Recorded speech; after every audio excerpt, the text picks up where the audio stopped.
Hello everyone. तो आज की क्लास में जो बताएंगे क्लास नाइन्थ भारती भवन केमिस्ट्री का चैप्टर 1 का यानी चैप्टर 1 अति लघु प्रश्न यानी अति लघु त्रिय प्रश्न के बारे में जो बताएंगे आज बहुत डिटेल से। जितने भी अति लघु त्रिय का प्रश्न है उस सारे प्रश्न को आज की क्लास में अभी बताएंगे। और तो हमारे साथ शुरू से अंत तक कंटिन्यू जुड़े रहें, जो कि आप लोग हेडिंग में दिख रहे होंगे कि क्लास 9th भारती भवन केमिस्ट्री का चैप्टर 1 का अति लघुत्तरीय प्रश्न है। ठीक है, तो जितने भी अति लघुत्तरीय प्रश्न हैं वो सारे प्रश्न को क्वेश्चन आंसर इस वीडियो में हम बताएंगे। ठीक है, तो चलिए सबसे पहले बहुत बेहतरीन तरीक़ा से आप लोग को बीच यदि हमारे पिछले वीडियो देखे होंगे तो आप लोग को भी ज़रूर पता होगा, तो पता है तो कमेंट करके ज़रूर बता सकते हैं कि वह चीज़ क्या कहलाती है जो कुछ स्थान घेरती है तथा जिसमें द्रव्यमान होता है। जो कुछ मतलब स्थान घेरती है तथा जिसमें द्रव्यमान होता है उसे हम क्या कहते हैं? तो बताइएगा। पदार्थ कहते हैं। उसे क्या कहते हैं? पदार्थ है ना कहते हैं। क्या कहते हैं? पदार्थ। तो पदार्थ को परिभाषा आपको कोई पूछ दिया जाए तो आप ऐसे भी लिख सकते हैं कि जो कुछ स्थान घेरती है तथा जिसमें द्रव्यमान होता है उसे हम पदार्थ कहते हैं। ठीक है, चलिए दूसरा नंबर क्वेश्चन है कि यानी द्रव्य क्या है, यानी द्रव्य क्या है। तो द्रव्य क्या है? पदार्थ का वह रूप है जिसकी एक निश्चित यानी संरचना हो एवं जिसके स्पष्ट गुण हो उसे द्रव्य कहते हैं। यानी उसे क्या कहते हैं? द्रव्य किसे कहते हैं?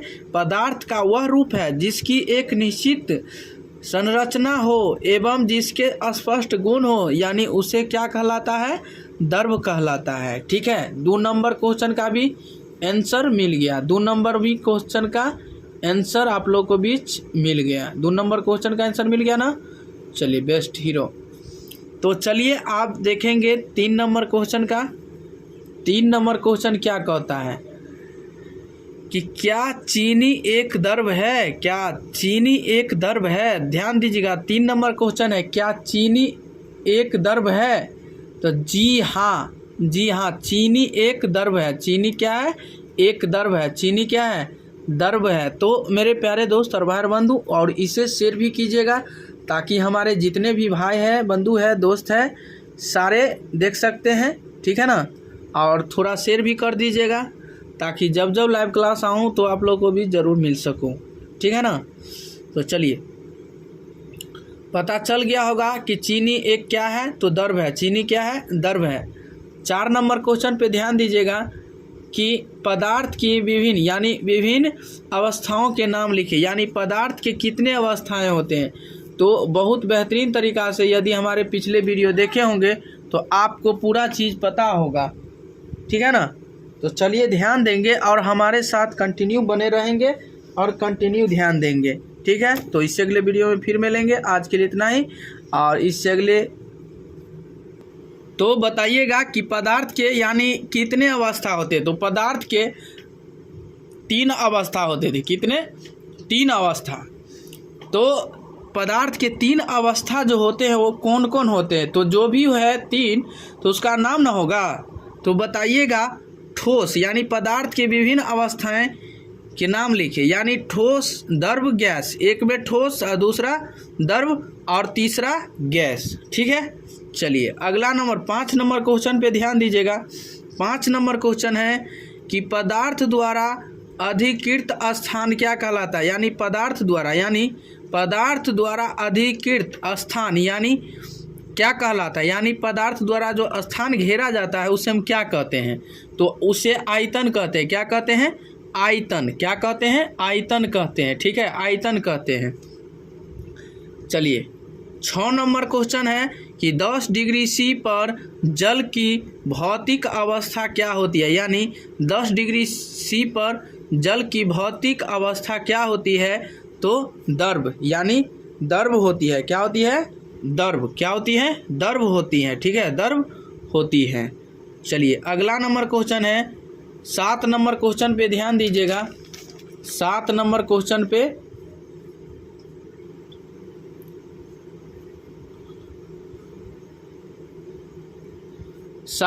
क्वेश्चन है कि अंतरा अनुक स्थान से आप क्या समझते हैं।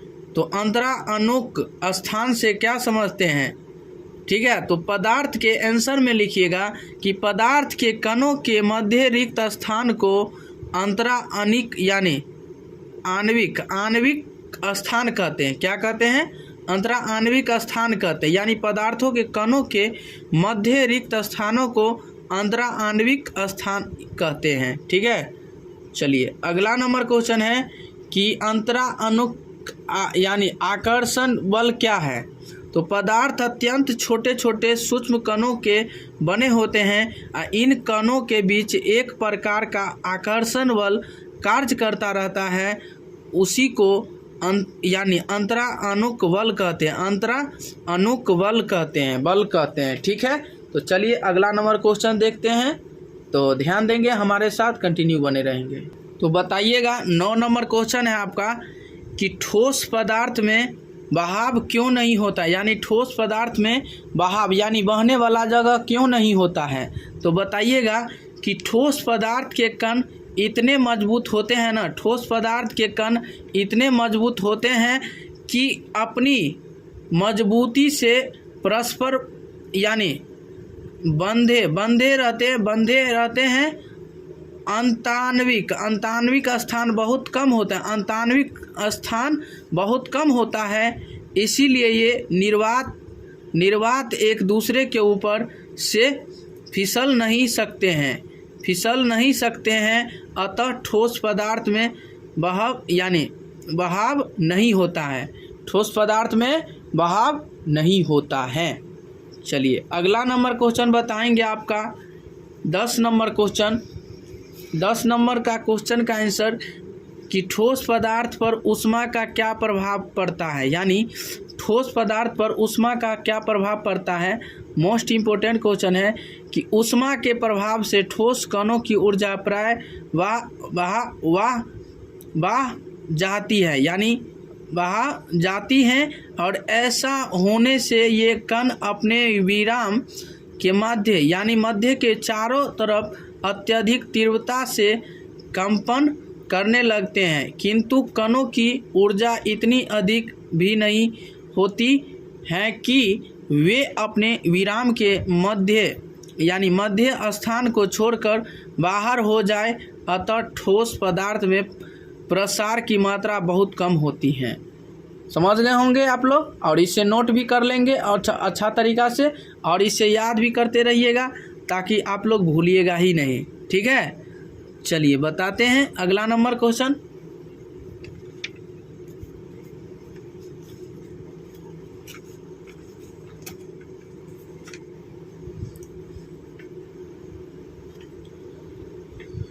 तो ध्यान दीजिएगा 11 नंबर क्वेश्चन पे। 11 नंबर क्वेश्चन क्या कहता है कि उस प्रक्रिया का नाम बताइए जिसमें किसी दूषित वास्तु की दुर्गंध उसके चारों ओर वायु में फैल जाती है।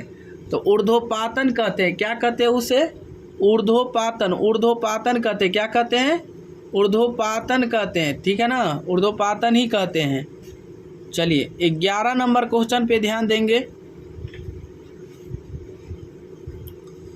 11 नंबर क्वेश्चन है कि जल की थोड़ी मात्रा को कमरे के फर्श पर वह क्यों फैल जाता है। तो क्योंकि जल एक द्रव है, क्योंकि जल एक द्रव है। द्रव पदार्थों में बहाने की प्रवृत्ति पाई जाती है। द्रव की मतलब पदार्थों में बहने वाली उसकी क्या प्रवृत्ति पाई जाती है। इसी कारण जल की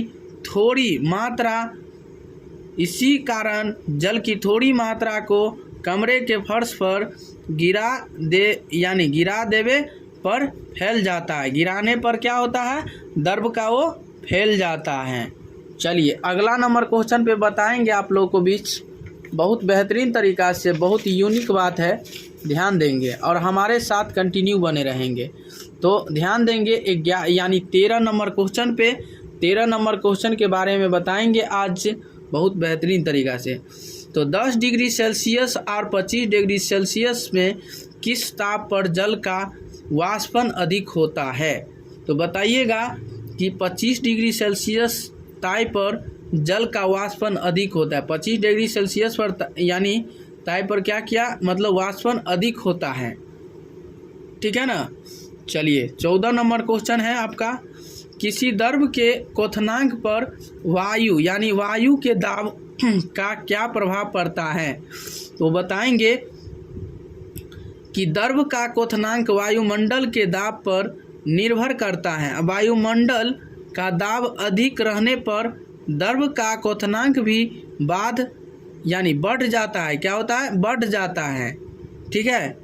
द्रव यानी द्रव रहने पर ही उसका क्वथनांक भी क्या होता है? बढ़ जाता है।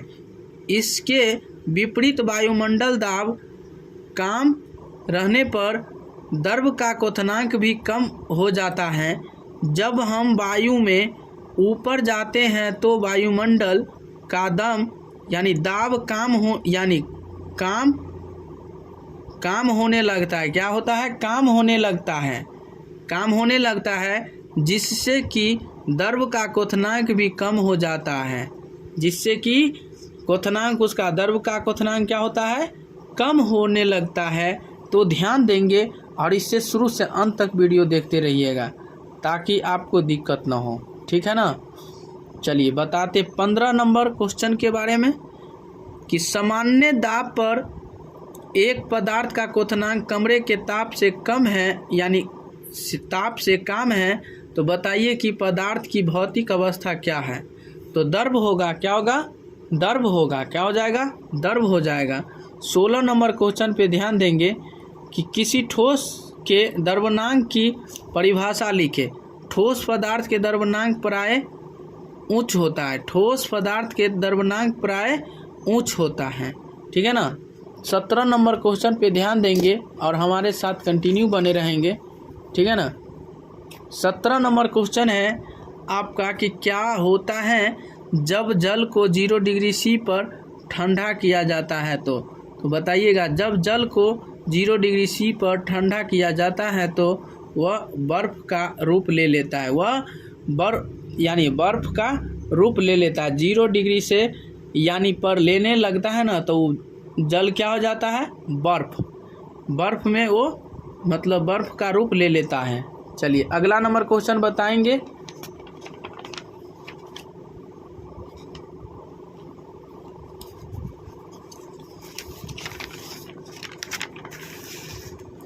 ध्यान देंगे केवल हमारे साथ 18 नंबर क्वेश्चन।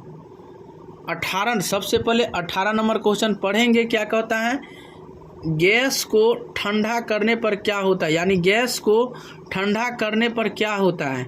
तो जब गैस को ठंडा किया जाता है तो उसके कणों की ऊर्जा कम हो जाती है। यानी गैस को ठंडा करने ले मतलब कणों की ऊर्जा उसकी क्या ठंडा करने पर उसकी कणों की ऊर्जा क्या होती है?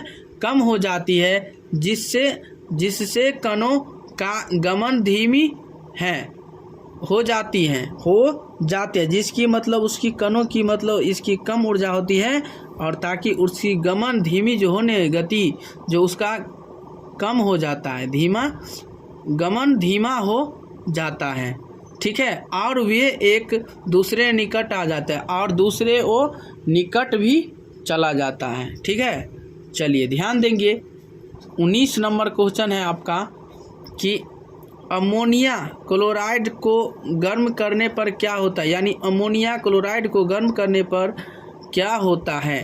तो अमोनिया क्लोराइड को गर्म करने पर वह सीधे वाष्प की अवस्था में बदल जाता है। सीधे वाष्प की अवस्था में बदल जाता है, ठीक है ना। चलिए 20 नंबर क्वेश्चन पे ध्यान देंगे। 20 नंबर क्वेश्चन पे ध्यान देंगे। 20 नंबर क्वेश्चन कहता क्या है कि पदार्थ की चतुर्थ अवस्था को क्या कहते हैं? तो प्लाज्मा अवस्था कहते हैं। क्या कहते हैं? पदार्थ की चौथा यानी चतुर्थ अवस्था को क्या कहते हैं? प्लाज्मा अवस्था कहते हैं। ठीक है, चलिए 21 नंबर का क्वेश्चन का आंसर, क्या कारण है कि गैसों को संपीड़ित किया जाता है किंतु द्रव को नहीं? तो बताइएगा। तो इसका कारण यही है कि गैसों की अपेक्षा द्रव में अंतरान्विक यानी स्थान बहुत कम होता है। क्या होता है? अंतरान्विक स्थान क्या होते हैं? बहुत कम होते हैं, इसीलिए। चलिए 22 नंबर क्वेश्चन का आंसर बताइएगा। उस गैस का नाम बताइए जिसकी आपूर्ति स्थलों में द्रव रूप में किया जाता है। तो ऑक्सीजन गैस। क्या है? ऑक्सीजन गैस ही है। क्या है? Oxygen gas. क्या है? ऑक्सीजन गैस है। चलिए बताएंगे कि किसी पदार्थ का ताप 35 डिग्री सी है और केल्विन स्केल में इसका ताप क्या होगा? तो बताइएगा 308.1 यानी 308.15 हो जाएगा। ठीक है ना? कितना हो जाएगा? 1.5 हो जाएगा। और सामान्य दाब पर जल बताइएगा। अगला नंबर, ये तो 23 नंबर का क्वेश्चन रहा। 24 नंबर बताइएगा। 24 नंबर क्वेश्चन है आपका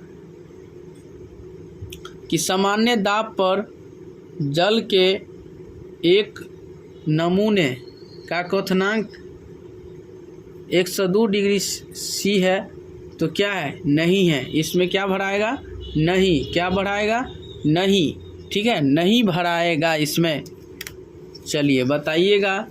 इसमें आपका क्वेश्चन रहा 25 नंबर, उबलते हुए जल की तुलना में उसका यानी भाप अधिक जलन पैदा करता है। क्यों?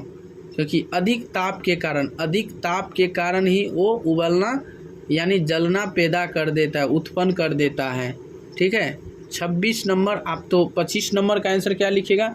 अधिक ताप के कारण। और 26 नंबर क्वेश्चन है आपका कि क्या अमोनिया की गैसीय यानी अवस्था को वाष्प कहा जा सकता है? नहीं। ठीक है, इसमें 26 का नहीं भराएगा। 26 में क्या भराएगा? नहीं। 26 में नहीं। आप बताइएगा। अगला नंबर 27 नंबर क्वेश्चन, ध्यान दीजिएगा। एक ऐसे सामान्य पदार्थ का नाम लिखे जिससे गर्म या ठंडा करने पर उसकी यानी अवस्था में परिवर्तन हो जाता है। तो वो क्या है? वो जल ही है। क्या है? जल है। जल ही जीवन, जल ही जीवन। जल नहीं है तो हम भी नहीं हैं। ठीक है, तो जल ही जल है तो हम हैं। ठीक है, चलिए तो आप 27 नंबर में क्या भरिएगा? जल। 28 नंबर क्वेश्चन देखिएगा कि अल्कोहल और ईथर में किसका वाष्पन तीव्रता से होगा? तीव्रता से होगा तो ईथर से। किससे? ईथर से ही होगा।